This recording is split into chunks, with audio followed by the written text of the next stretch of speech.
এখানে কতগুলো special briefing করা হয়েছে পুলিশের লোকেদের। আমাদের মধ্যে তো পুলিশের অনেক লোকজন রয়েছে, তারা ব্রিফিংটা আমাদের জানিয়েছেন।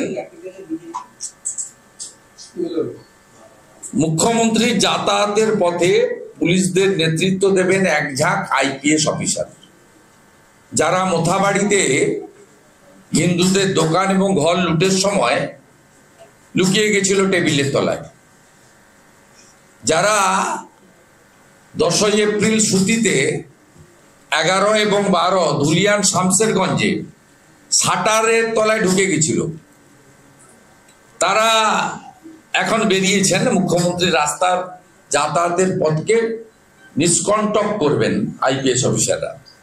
3,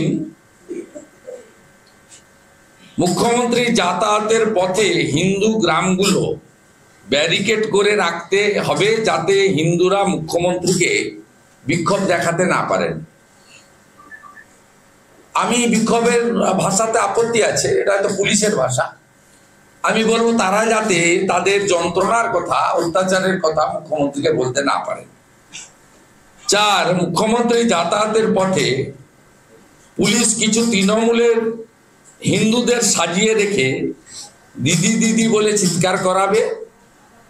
মমতা ব্যানার্জি গাড়ি থেকে নামবেন, কুশল বিনিময়ের মাধ্যমে জিজ্ঞেস করবেন যে আপনারা সব মিলেমিশে আছেন তো, ইত্যাদি ইত্যাদি।